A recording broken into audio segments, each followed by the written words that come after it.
My proposal is, first of all, to recognize that there's no single cookie cutter approach to this issue of vulnerable and crumbling infrastructure, but that we do have some models we can look to as a way to guide us in how we deal with addressing our infrastructure vulnerabilities, not just from terrorism, but from natural disasters and wear and tear over the years to come. First, I'd begin by saying we have to have a risk-based approach. We should build on the model that we used with respect to terrorist threats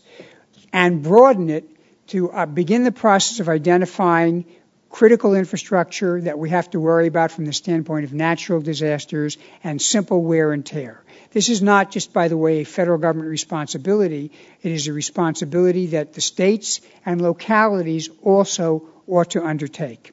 From the federal standpoint, if we looked at the top 500 to 1,000 high consequence, high risk assets, we could begin the process of planning how we drive down and reduce the vulnerability for those assets. If every state took on that responsibility for purposes of establishing its own baseline of critical infrastructure, we would soon have a network across the country where government had a clear picture of what it is we have to maintain and protect in order to make sure this country is well situated to function, even if we have some kind of a natural emergency. Once we've identified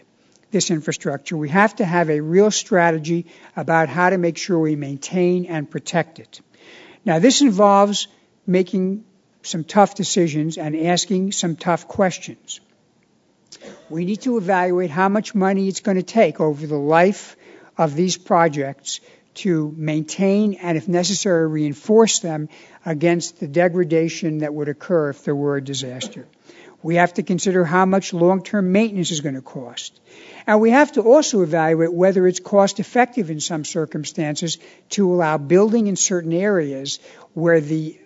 necessity to protect that built-up area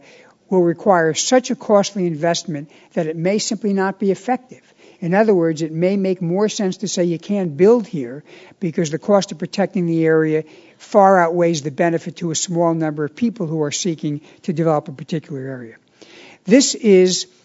much easier said than done because it requires the discipline to withstand some very powerful and very deeply committed interests who will be interested in developing in those areas or who will have other uses for the money that will be spent on not particularly glamorous things like bridge repair or levee repair. But if we don't do this kind of a strategy, what we will find again and again is that we are frittering our budget away on perhaps things that have a short-term benefit or things that may have a short-term popularity, but that when the actual crunch comes, we will not be able to say that we have done what we should do to protect those vital elements of our national infrastructure on which we all rely.